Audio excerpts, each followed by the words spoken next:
नमस्कार, आप देख रहे हैं सच की दस्तक जो सिर्फ सच को पहुंचाए आप तक।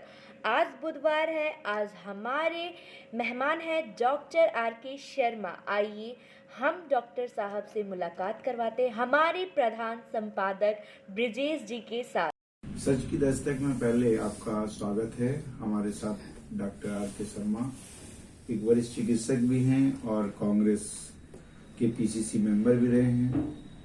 सच की दस्तक में पहले आपका स्वागत करते हैं। मैं आपसे कुछ राजनीतिक विषय पर चर्चा करना चाहता हूँ। सच की दस्तक में सबसे पहले चीज कि विधानसभा के चुनाव हो रहे हैं। 403 सीटों पर विधानसभा के चुनाव हो रहे हैं। उत्तर प्रदेश में भी चुनाव है, 5 राज्यों के चुनाव हैं। इसी बीच सीतारमण ने बजट पेश किया है। बजट के संबंध में आपका क्या विचार है? सबसे पहले विजय जी, आपने हमको सच की दस्तक में आने का जो मौका दिया है, इसके लिए सबसे पहले हम आपको धन्यवाद देते हैं।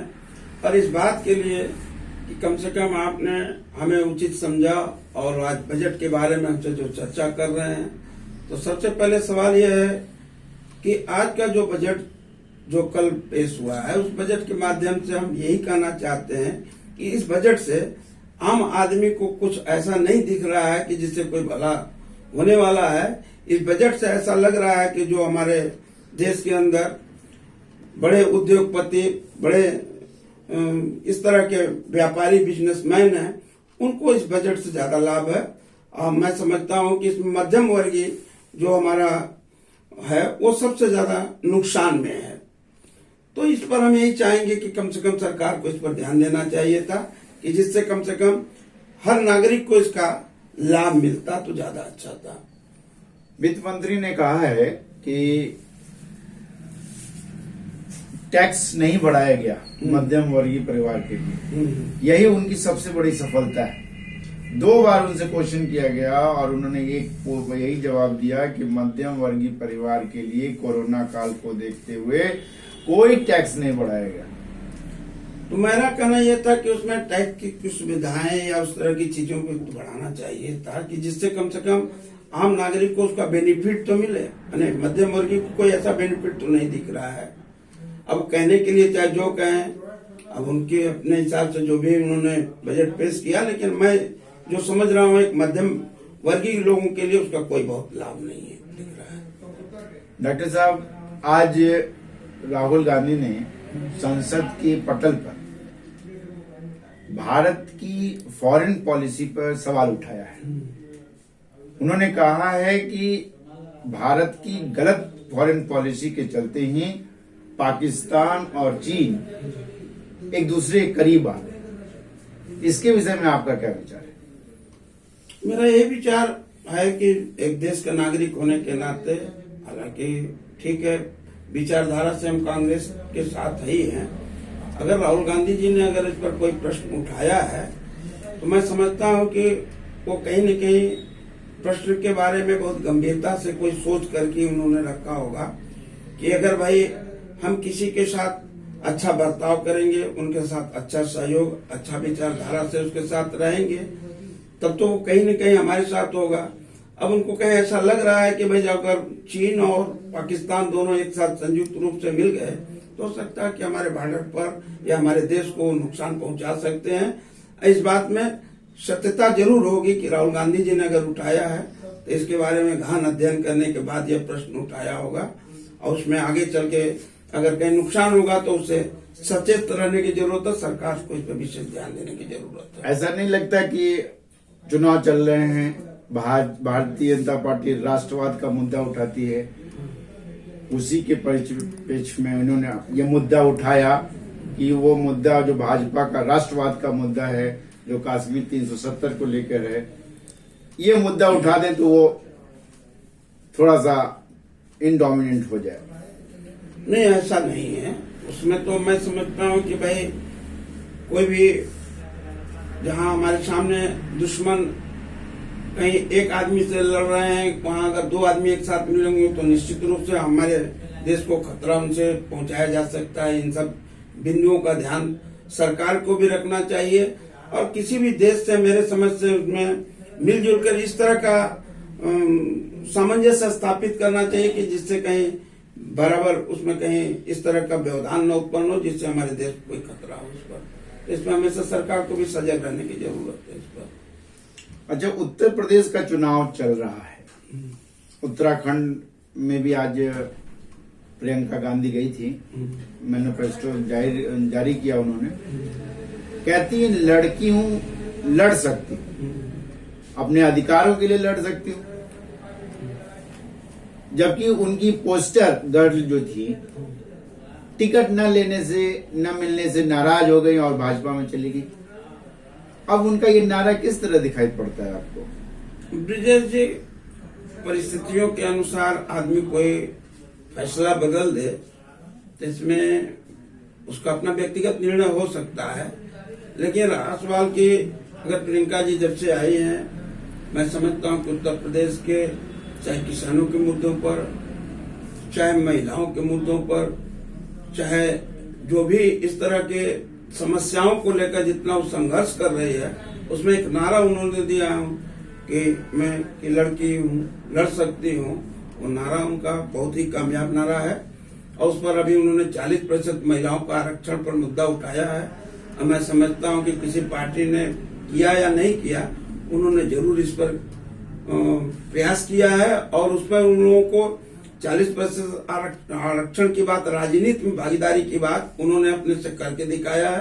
और मैं समझता हूँ कि अगर कोई उस तरह के लीडर कोई जल्दीबाजी में फैसला ले लिए होंगे तो उनका अपना विषय होगा।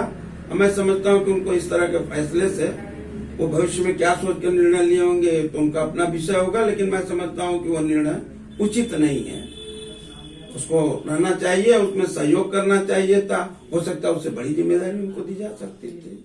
आप मुगलसराय विधानसभा में हैं, आपके पिताजी 2 बार विधायक रहे, स्वर्गीय रामचंद्र शर्मा जी 4 बार लड़े, 2 बार जीते और उन्हें मसीहा भी कहा गया।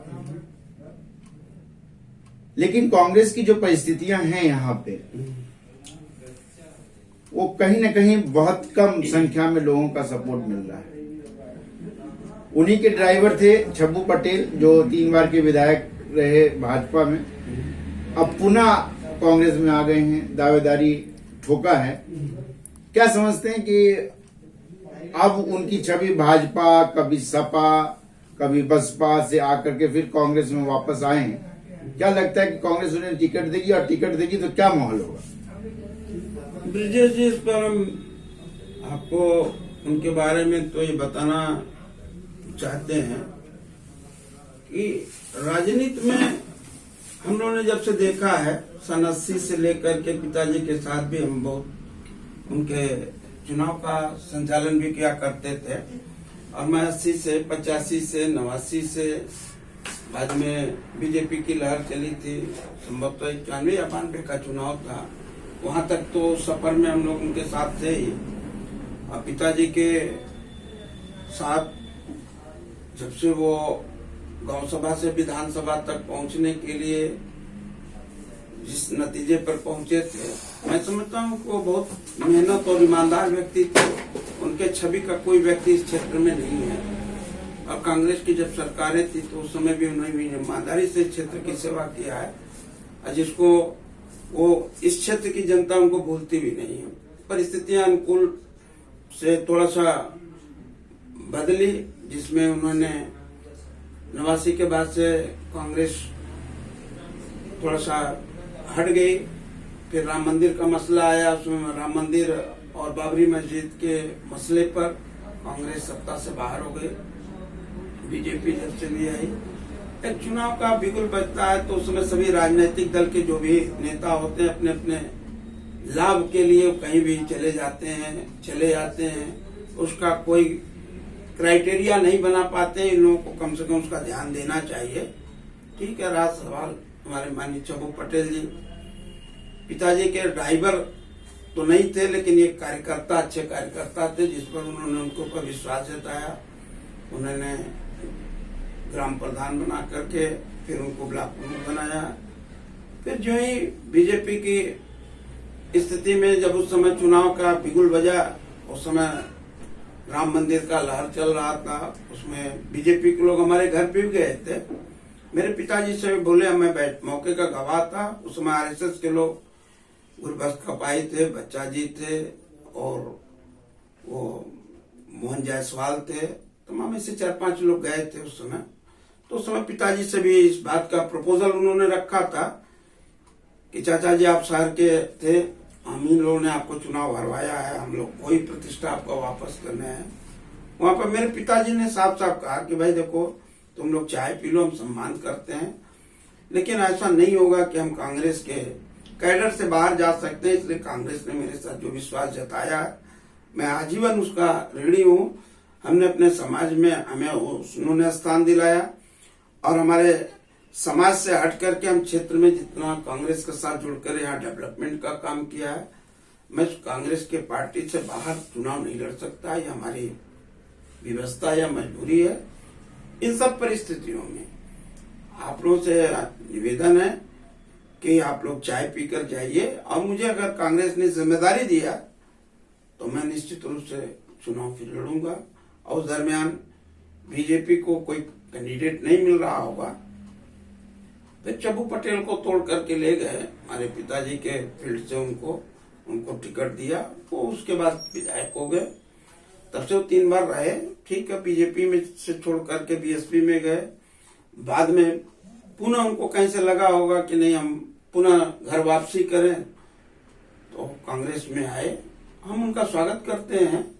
और राजनीति में आप देखते होंगे कि पूरे देश के अंदर, पूरे प्रदेश के अंदर इस तरह की हवा बह रही है, जिनमें तमाम दलों के लोग, समाजवादी पार्टी से भाजपा में, भाजपा से सपा में, तो बसपा से भाजपा में, तो कांग्रेस में, सब दलों में जा रहे हैं, आ रहे हैं लोग। तो अगर वो भी आए तो उनका स्वागत है।